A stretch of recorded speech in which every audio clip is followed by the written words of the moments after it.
Mixin', fixin' for another big Buccaneers as they get set to match up against the Cincinnati Bengals. With that, let's get up to Paul Brown Stadium in Cincinnati. For the call, we bring in our broadcast team, Brandon Godden and Charles Davis. Go to the delight of this sold-out crowd, and they're all set as they'll match up with the Tampa Bay Buccaneers. Hi again, everyone. I'm Brandon Godden. To my left, Charles Davis. And, Charles, you focus on this Bengal team entering play. They come into this one off a bit of a clunker last time out, a loss that ended their 5-game winning streak. On the other side of the field for the visiting Bucs, they're hitting their stride of late. Winners of 3 of their last 4. And the offense last week, they had things humming. If you're a defensive player, you may get overshadowed a little bit, but you're really buoyed by what your offense is doing.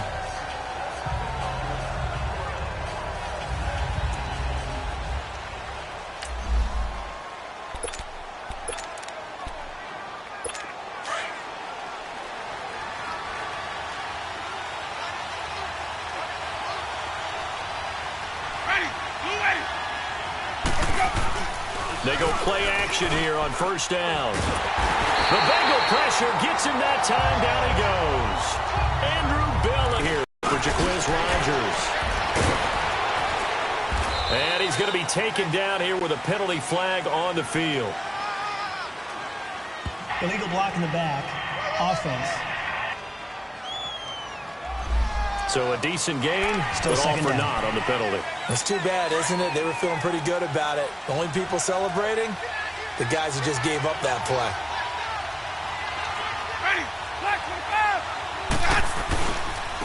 And they'll run it here. And he is met quickly in the backfield. Down he goes, folded like a lawn chair. They'll wind up losing 3. And now it's third down. I know when I was a kid, I always got real excited when I saw those lateral-type runs. But the best backs that made it happen, they put a foot in the ground and just go. That didn't happen there. That play got swallowed up. He's going to air one out. Oh, and a bad throw there. It's intercepted. Picked up by Jesse Bates. And they take possession of the football and have it at the 36-yard line. Certainly not how they envisioned ending their opening drive here in the first quarter. Too many ones in this play. First quarter, first drive, first interception thrown. And that last one, that hurts. The former second-round pick, this is Joe Mixon. And he'll grab a gain of 5 out of this up to the 41-yard line. The numbers for Mixon last week: 16 carries, 105 yards. Well, he's the number 2 runner in the league, and you just know the offensive line wants to get him to number 1 because most of the good ball carriers, they take care of their linemen. Could be a gold watch in their future if he becomes a leader rusher. Looking for a cutback lane, but nothing there as he's met at the line of scrimmage. They'll say no gain on the play there, and now it'll be third down. And as a defensive end, getting off the ball quickly, swarming to the football, making a tackle, that's what we saw right there. Yeah, that's what their job is, and really a lot of the time they have to throttle back a little bit in the run game because you know those defensive ends, they're like in a sprinter stance. They're just headed straight for the quarterback. That was good recognition on that play to hold them to no gain. Now the throw on third down, knocked away and incomplete. Certainly looked like they were getting ready to convert there on third down, but what an effort to get his hand on that one, knock it away, and brings up a fourth down decision. So still a scoreless game in the first, but they're going to go for this thing on their own side of the field on fourth down. They're going to try and throw.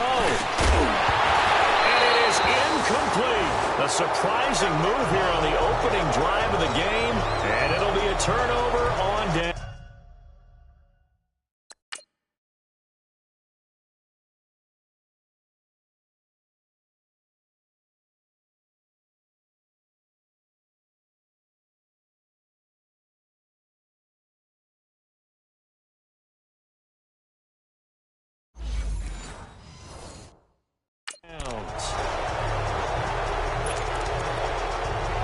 And Tampa Bay trots out there now. That opening drive ended with the INT. It didn't lead to points, but still not the way they were hoping to begin the game. But how about going and telling your defense, thank you, a huge thank you. You said it didn't lead to points, stalled off that drive. Now they've got a chance to redeem themselves and maybe reward their defense a little bit by putting some points on the board on this one. A gain of 6 there on first. 6 yards was the pickup on the last completion, so here's 2nd and 4.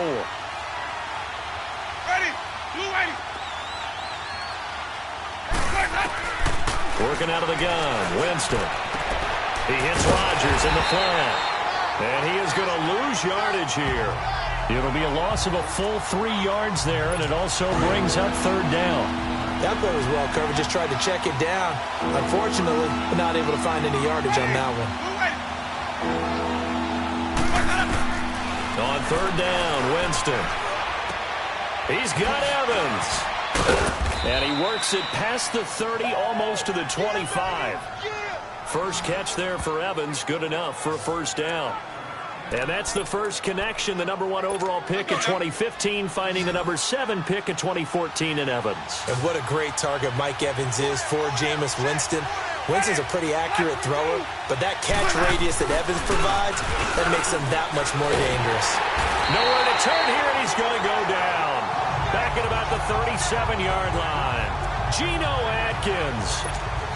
With a great push up front, he picks up the sack and a loss of 8.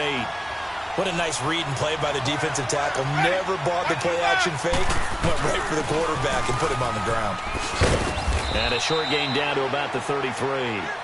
They get 2 yards back, but they're going to need a lot more than that here on 3rd down. That didn't appear to be a run blitz. He just darted in once he saw the run develop. That appeared to be a case of see ball, get ball. 3rd and long for Winston. And an alley to run. And he's able to get it to the edge of the red zone at the 20-yard line. 12 yards is the pickup there, and that's going to make it 4th down. So on comes Cairo Santos now for the field goal try. Right hash, 37-yard attempt.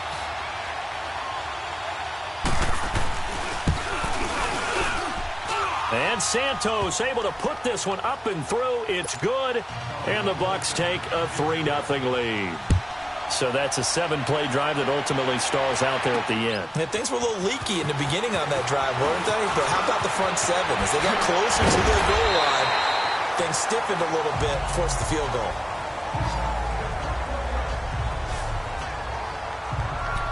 The Bengals getting set to go. And on that last drive, went for it on 4th, turned it over.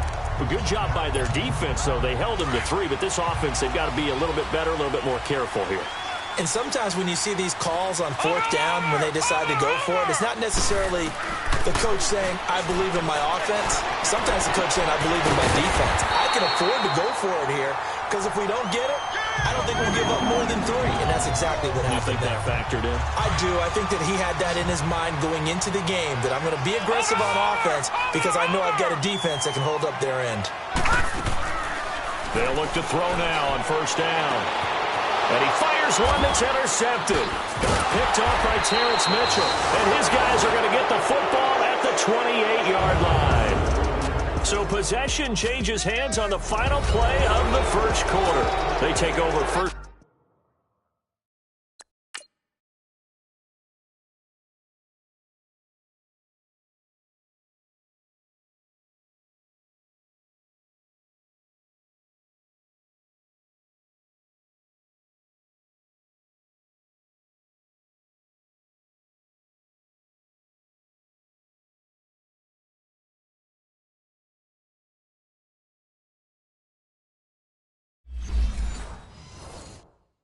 And 10 following the interception.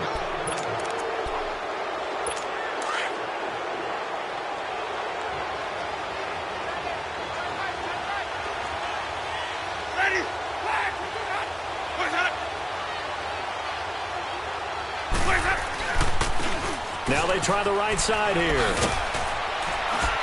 Able to shake free for about 7 up to the 35. Well, no matter how they phrase it, staying on schedule, staying ahead of the sticks, whatever you want to call it, 7 yards on 1st down, that fits the bill.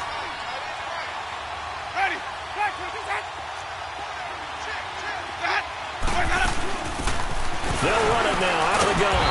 And he'll fight forward maybe to the line of scrimmage, but that's all. Call it no gain that time as it's going to leave them with a third and about 3 to go. They had a great read there from his free safety position. And Charles, you know with those guys, it's all about their eyes. They have to be laser focused. Yeah, I had to fake my way through it when I was playing, but now I can see exactly what they're doing. And on that play, he obviously had no presence to feel like he's being pushed for a pass.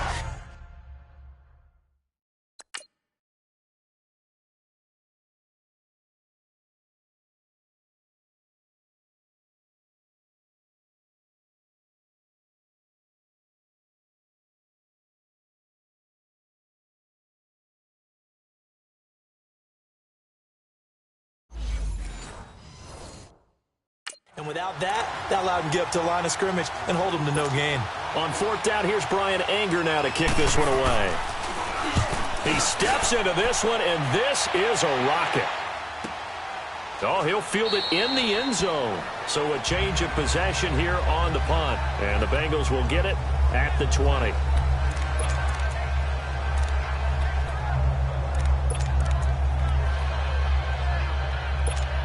And out now, here come the Bengals.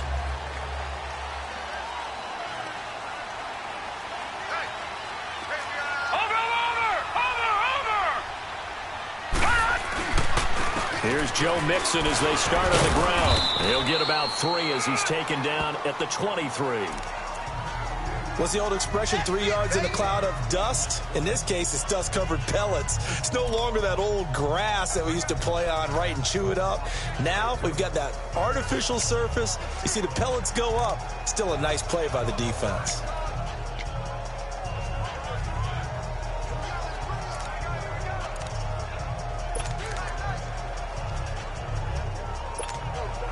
Now 2nd and 7 from the 23.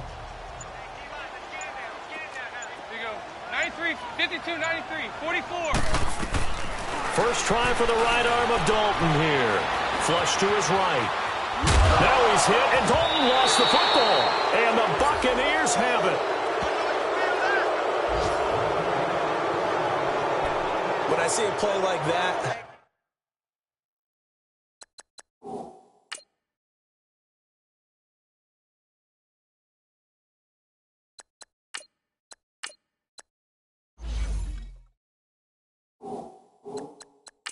I come back to risk reward.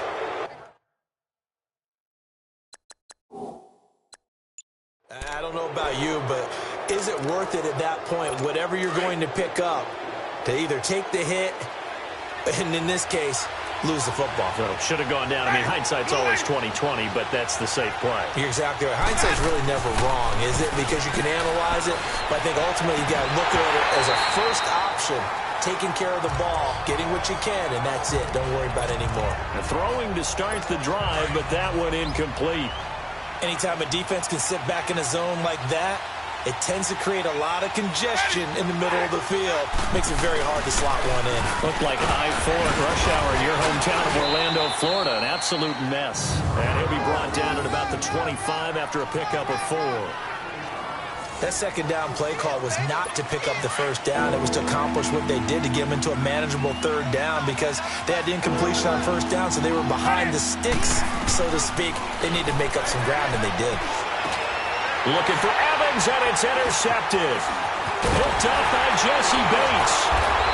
And he'll bring this one back to the 29. Illegal block in the back. Offense. So this will be accepted as it moves the offense backwards.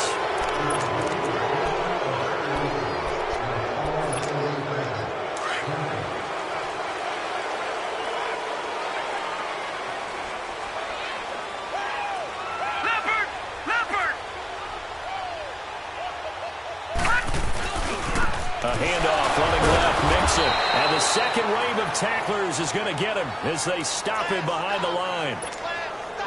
This will be a 2-yard loss on the play. And it'll be 2nd and 12.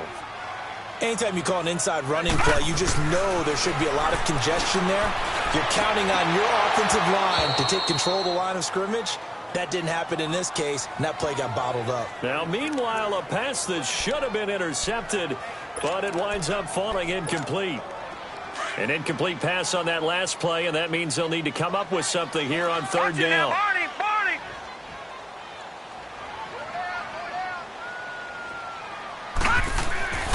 They'll set up a throw, and he fires one, but incomplete.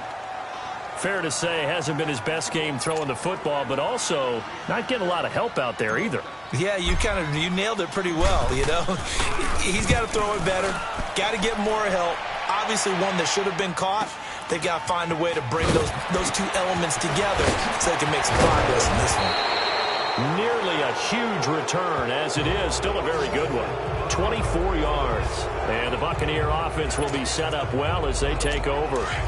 A look at the running back, the man out of the backfield as he gears up to go again. It's the second quarter. His team has the lead, but I think he's hoping for a little bit more production out of himself. And we often talk about preaching patience to a runner when things are a little bumpy and early going. But we have to do the same thing with the offensive line. They can't wait to halftime to make the adjustments. They have to do it from series to series so those surface tablets come into play. Check out what the defense is doing and see if they can find a better way to run it. So they search for that patience here now. Jameis now on first down. His throw caught at about the 5. And able to get him down, but he does reach the 5. It's a nice pickup of 12 yards, and it gives him a first and goal. Slant route's effective no matter who's running the route and catching the ball. But when you have a receiver of that stature, you have to be a little bit more precise throwing it. You don't have the same catch radius with the bigger targets. His pass caught at the 4. And the stop will come inside the 5 at the 4. Only a yard on the completion. It's second and goal. 2 minutes remain here in the first half. Coming up at halftime, we remind you once again that we're going to check in with Jonathan Coachman in Orlando. He'll have stats and scores from around the NFL as we reach now, hard to believe, the halfway point of the season. Time flying. It certainly is. Time to get the sweaters out, my man. Throwing for his running back, and he's got him complete. And he'll get blown up behind the line of scrimmage. Back at the 6.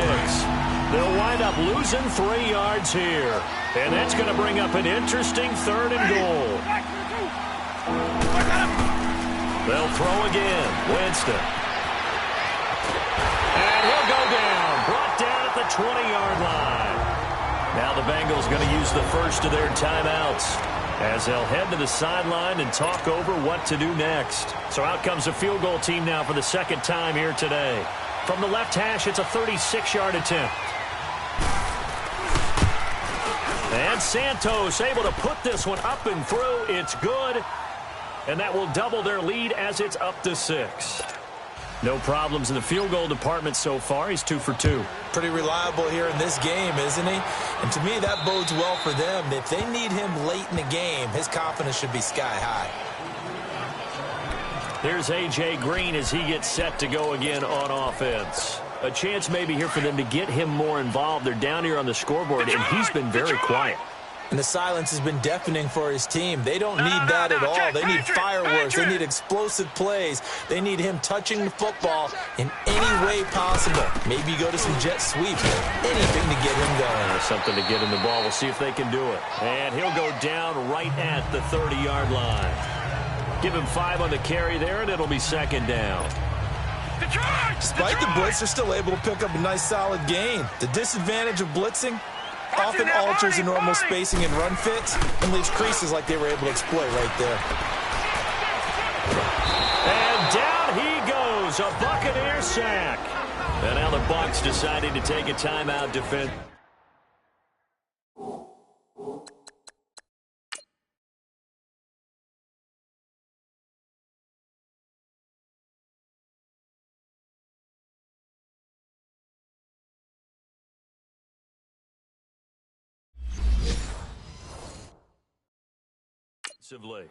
It's just their first, so they'll have 2 remaining here before we get to halftime.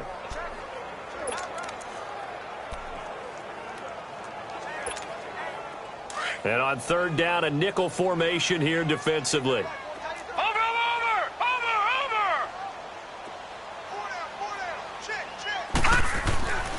He'll look to throw. He's going to air it out deep for Green. So they took a shot there on third down, couldn't get it. Now it's fourth. Well, partner, they're not content to run this one out as we head towards the half, trying to hit a big chunk play right there and add to their score. Turn.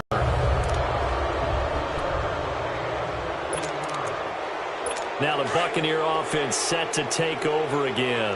And they split the uprights last time for 3. They've got the lead. They're not going to play this conservative. They're not hoping for another field goal. They're hoping for a touchdown. I'm with you on that one. I like where your head is. I like the way you're thinking because...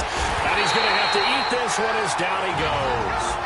Now before the second down play, we'll get whistles and a timeout, as they'll stop it with just over 40 seconds to go in the first half. Sacks, a growing theme in this first half. This is second and long.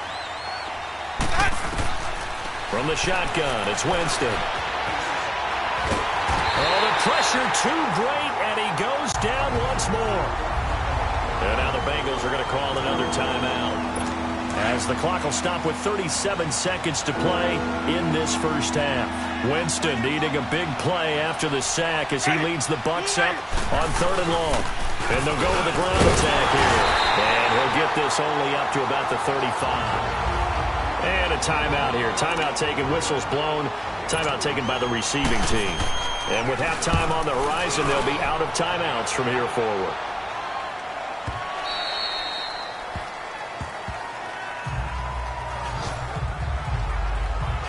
Joe Mixon and the rest of his offense making their way back onto the field. They haven't been able to get him on track. They haven't been able to get this offense on track. No points so far. Maybe it's time to start doing a few different things. Throwing the ball a little bit, maybe featuring other people touching it for a while, and then you get a chance to come back to him when things have changed a little bit. They have to make an adjustment. Well, still time for him here as we sit in the second quarter. That's a good way to start the drive. 17 yards and a first down. Man, defensively, that hurts. They got him out of his rhythm. They had him hemmed in, but somehow he was able to tuck it away and get away for a gain.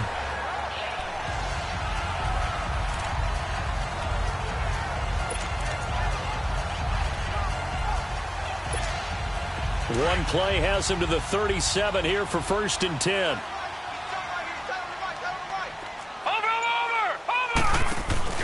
Now a play fake here on first down. Staying on his feet. He's going to fire one deep over the middle. And it's knocked away and incomplete. John Ross, the one he was looking for. And it's second down.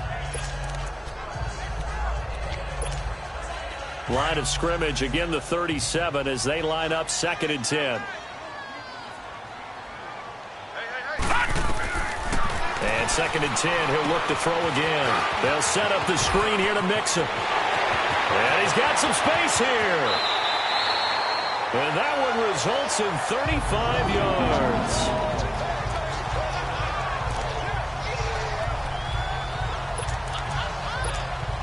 So with 4 seconds to go in the half, here's the field goal unit onto the field.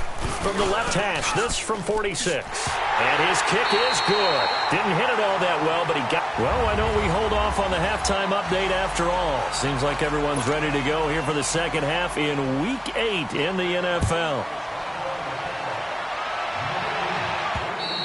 And that'll carry over the back line of the end zone for a touchback. The Bengal offense now with a football first here to begin quarter number 3. They're down here, but very much in this game. What's the tonality of a coach's talk when a game is within striking distance like this at intermission? Typically, what they're doing is emphasizing the things that went well in the first half and wanting more of that. Sure, you've got to go over some of the errors and clean up some things because there's a reason you're down. But overall, I think they want to stay positive, stay up with this team. We're just starting the second half, and we've got the football.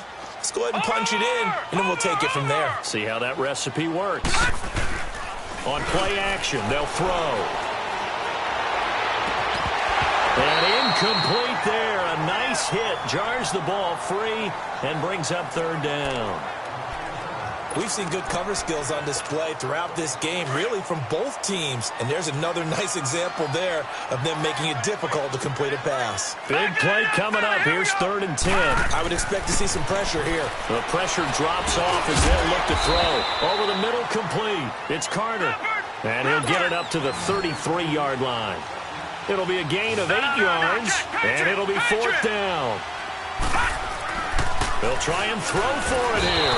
Under a heavy rush, and down he goes. Quan Alexander coming in hard on the blitz.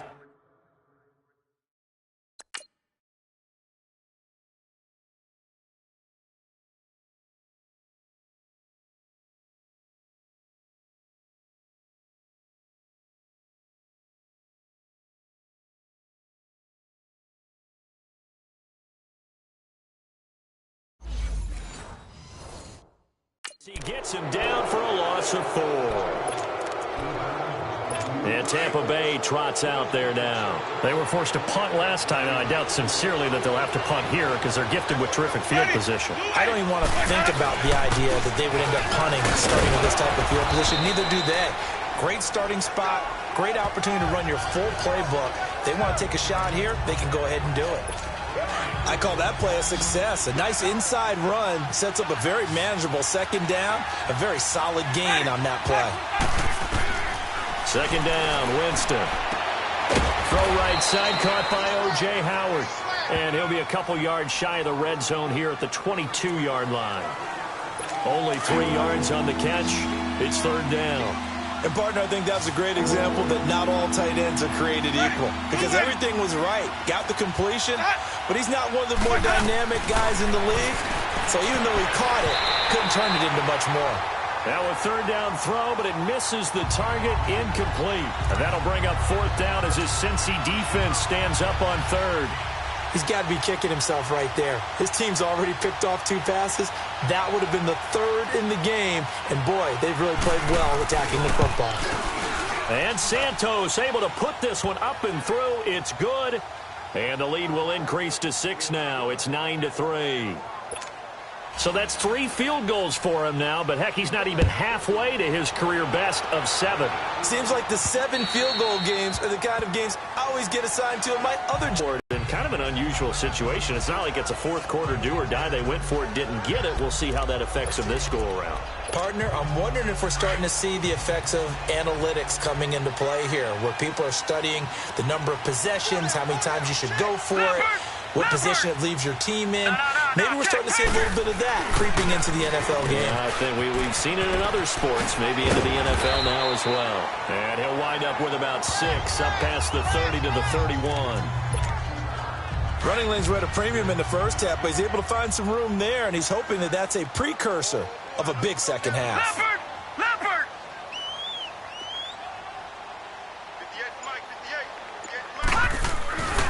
Once again, they run with Mixon. 5 yards is the pickup there as that extends this drive.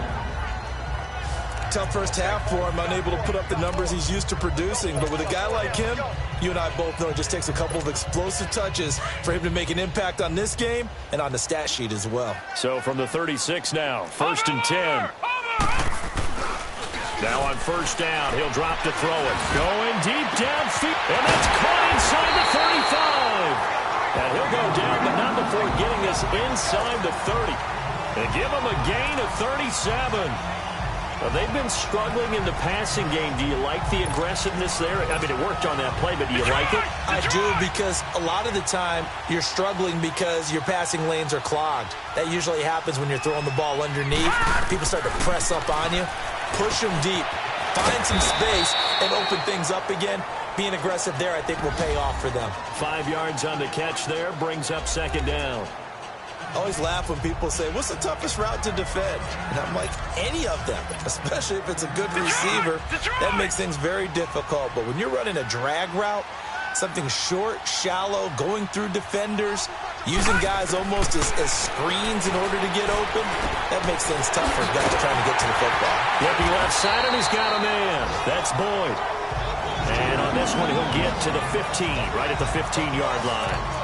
That one good for 7 as this long drive continues and the chains move again. When you see zone defense and you know you've got a drag route on as your primary call, you've got to be really careful as a passer about how far you let your guy go, because he might wander into some tough coverage. Inside the red zone here, they'll look to throw.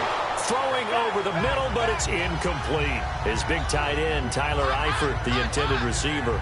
And that'll bring up second down. We've seen these defenses make enough opportunistic plays to keep this one low scoring. Flying around, making plays on the ball, and we see yet another errant throw as a result. An incomplete pass on first down. That leads to a 2nd and 10. Watch him now, Barney! Barney!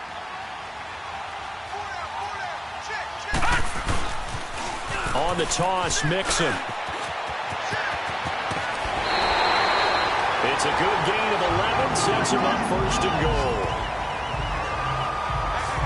So much for him being bottled up throughout the day. Finally finds a way to break through and get a really nice gain. The defense had felt great about what they had going. Now they've got to turn their attention to getting it back in that direction. Can they bottle him up again? Because I'd say after that run, confidence is pretty high for him. Watch him now, Barney! Barney! They'll try and run for it on 1st and goal. And he'll get blown up behind the line of scrimmage. Back at the 6. That's going to go as a loss of 2, and it'll be 2nd down.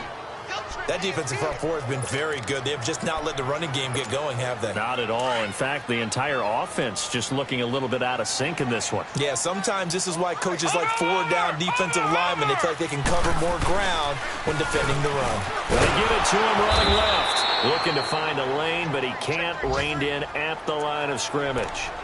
It'll go as no gain on the play, and now they're looking at a 3rd and goal. Defensively, I think they can smell a stop ball right around the 5 here, brings up 3rd. And I think what they've done is they put doubt in the minds of the offensive guys. What do we do? Because now you don't have a go-to play. Either side they pick, throwing it, running it, it won't be easy. Trying to get that one to his tight end, and they've been trying to get the ball to him, but as of yet, unable to successfully complete one. But you know there's usually a nice comfort zone in throwing to the tight end. Great sight lines, usually right in the middle of the field. Looking to throw. And it'll be intercepted. Vernon Hargraves with a pick. And they'll be down just outside of the end zone at the 1-yard line. Yeah, he's just trying to throw this ball into the hole in the zone, but those windows can open and close quickly, especially in the middle of the field. So if the timing's not right, we'll see interceptions like that one right there. Now whistles here before the snap. Looked like one of the Bucs may have moved. False start, offense. So that one will be accepted.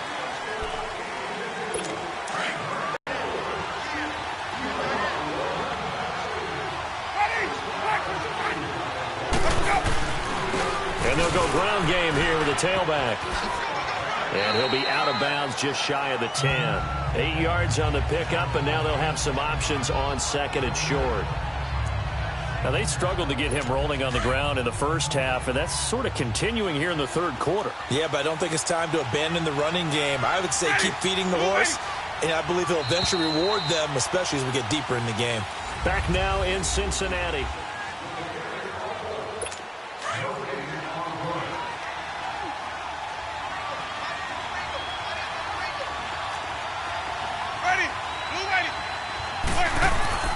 Now a 2nd down throw for Winston. He's going to let this one go deep. And they went for a big play through the air on 2nd down. Couldn't connect.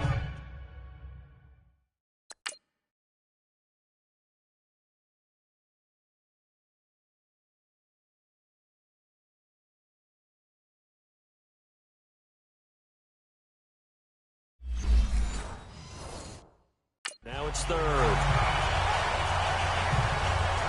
The Bucs on 3rd down. Just one conversion in 8 tries. Not good. Here it's 3rd and 2. Ready? Black 25. Winston now. He's just going to dump this one off to his fullback out of the backfield. And the ball is knocked out, but it looks like a Buccaneer was able to corral it. Yes, the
Bucs have it. Tampa Bay keeps the possession.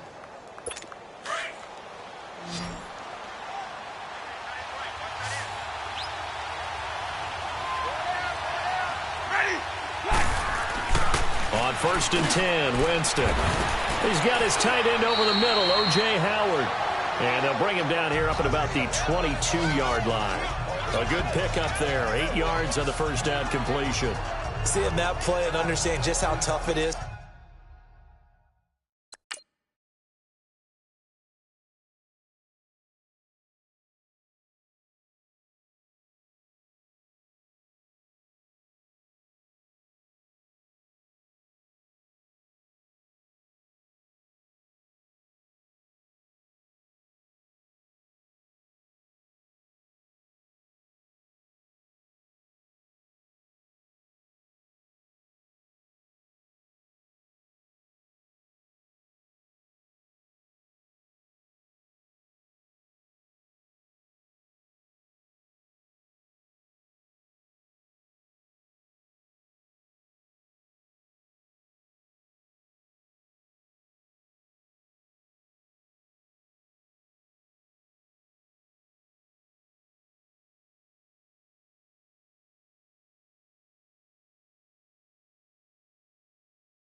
To cover tight ends, especially the ones running around the NFL nowadays. Makes me glad I didn't make it in that league. I would have had a really difficult time. But now you get to sit up here with me. Yeah, and that's fun, isn't it? And what a really nice game right there on first down for them. Brings up a nice second down for them. And they're able to get this one across the 35. A good gain of 14 there, and it moves the chains. I'm guessing you'd say this is kind of the key here. Grind out some yardage, work on that clock, see if you can continue to tick it down. Definitely, you want to bleed things out at this point, right? Continue to possess the football, gain some yardage, and put the onus on the defense. Do they have to use timeouts? What are they going to do to stop you? You're taking charge. And they'll get this well past midfield before being stopped just before the 35. A good pickup there, 26 yards. But when you hit him on the move like that, and he's able to get into open field with a full head of steam, oh, boy, it's going to be tough to get him down. Yeah, there was a big window. They're lucky they did get him down.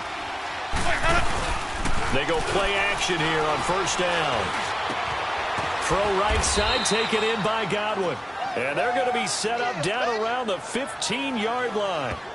A good pickup there, a 22. These guys are running offense like you drive. The pedal is down, stomped down. How about that? Back-to-back completions. They are rolling. So much for being conservative and running that football. From the red zone now, Winston. And the tip there altered the ball flight, and it falls incomplete. It'll be second down. A pretty good coverage there, and both of these defenses, they've had good coverage throughout this one. No doubt about it, and in today's NFL, where we're used to a bit more scoring, this feels almost like a well-pitched game in baseball on both sides, where the tension continues to build. Who's going to make the big play? They'll wind up losing 3, and now it's third down. And this is why the head coach gets paid the big bucks. Look at where they are in this situation, partner.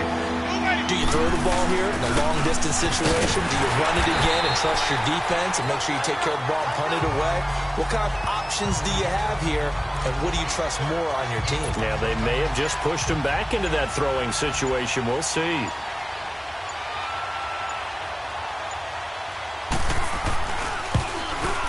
And Santos able to put this one up and through. It's good. And the lead stretches to 9. It's now 12-3.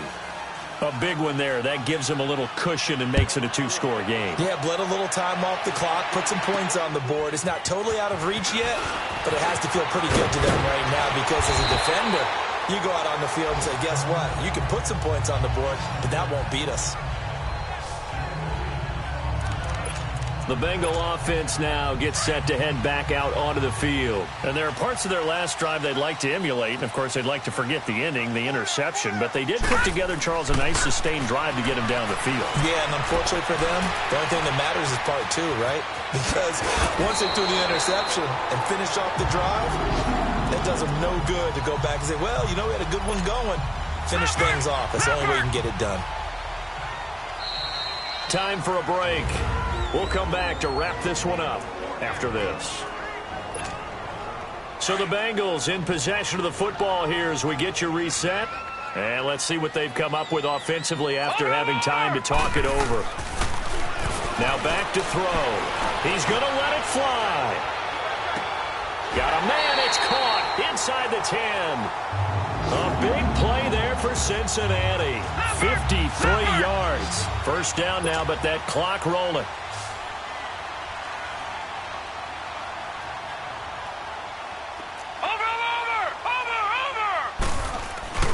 They'll give it to Mixon. Able to slither by. And they'll get him down here at about the 5-yard line.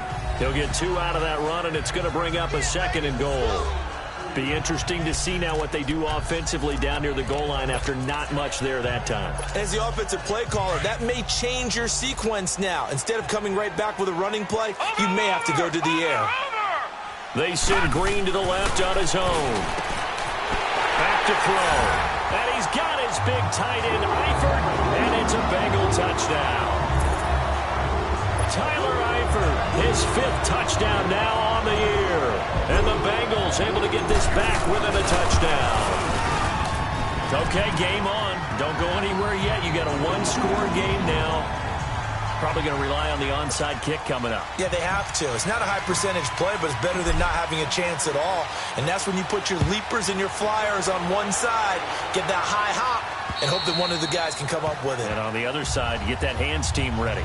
No doubt about it. So out come the Bucs now. And they had a long drive last time, but they had to settle for a field goal, and I'm sure that's how it felt to them, settling. They probably should have gotten in the end zone. Yeah, not out-and-out joy, right? Because that's what you get when you put the ball in the end zone. But there are benefits to that type of a long drive. Your defense gets a chance to take a break, adjust a little bit, maybe get themselves ready to get back out on the field and play a little bit better. So they'll take the benefit even though they wanted the 6 points. And maybe wore down the other defense. We'll see. The last play got just a yard. Here's 2nd and 9 from the 26. And they'll try the ground game here with the running back. And he'll go down right at the 30-yard line. The Bengals going to use the 2nd of their timeouts as they get the stoppage with just over a minute to go in the game. The Bucs on 3rd down. Just a 20% success rate at 2 of 10. This will be 3rd and 5. Here's Winston. And look at this. They get the turnover they needed. It's intercepted. Picked off at the 40. And they are going to set up shop at the 40-yard line. That's now a 2nd interception in as many weeks from his linebacker position. And think about all the different techniques he has to employ in a passing situation. Is he spot dropping because it's zone? Is he picking up man-to-man? Is he having to run with a running back or a tight end? In any event, great eyes, head on a swivel, and excellent hands. Yeah, versatility and showing those hands. No, check, Patriots! Now Joe Mixon. And a pretty little juke move there. 2 more to use here in the final stages. Leopard!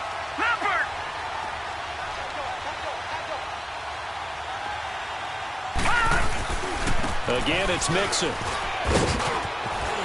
Space to run past the 20. He takes it across for the touchdown, and they've taken the lead late in the final minute of the 4th. Wow. I know it's a never-say-never situation, but to me, that looks like that's the one that's going to finish them off. The score that puts them in front here late, but not. You got to rally your kick team, don't you, and say the last thing we need is a big return. And what happens is guys get overeager, get out of their lane because they're so excited they want to make the last tackle. You mess up, could come back at you a long way. Bullock out now to kick this one away. And they will not get a chance to return this one as it's through the end zone for a touchback. Jameis Winston and company heading back onto the field now. A field goal does them no good. They need a touchdown. And right now, in his mind, in his memory bank, he's drawing on times that he's done this before. Not necessarily in the NFL. And, a crusher there as it's intercepted. Picked Picked off by the Alabama man, Drake Kirkpatrick. And that one, oh, it's going to hurt big time. You're in the 2-minute drill trying to get your guys down the field, and it's looking like they're going to come up just short, as this is definitely not his best throw. And it'll wind up being intercepted. Mixon gets the nod to start the drive. And he went nowhere. Well, he went backwards, back to the 33. And the Buccaneers go ahead and take another timeout, as the clock will stop with 35 seconds left to go. So now they have to contend with 2nd and 13 after the first down run goes backwards. Leopard! Leopard! Check number 6, check number 6. Check 3, check 3, check 3. No, check Patriots! They'll stay on the ground. Mixon again. He finds some open field here. And he'll have it past midfield almost to the 40 before being taken down. And play is stopped here. Timeout. It's the defense calling the timeout here, as they stop it with 28 seconds to go in this football game.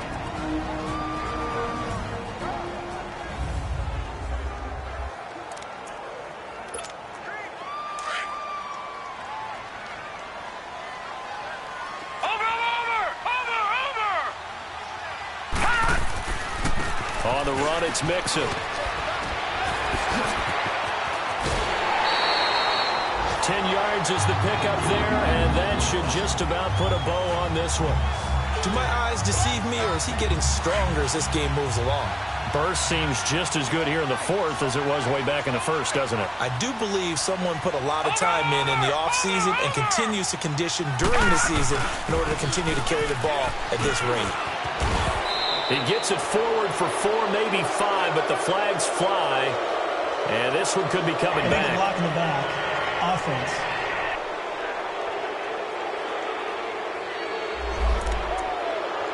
Still first.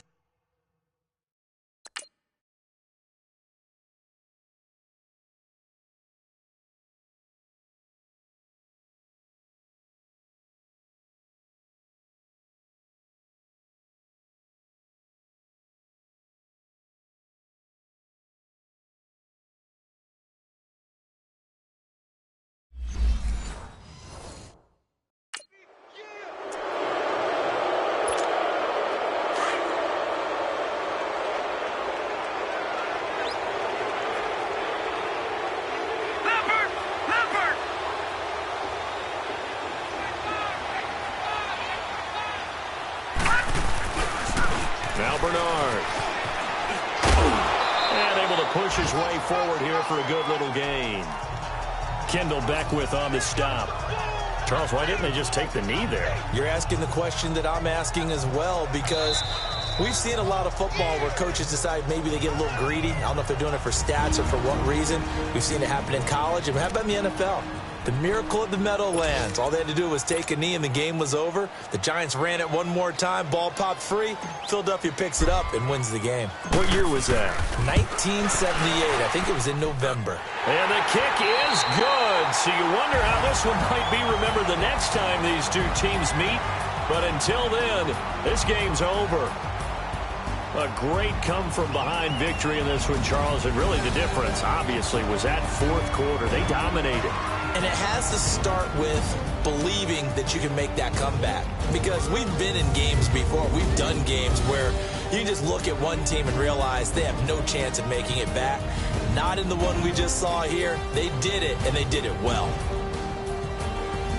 So for Cincinnati, they close out this first half at a very solid 6-2.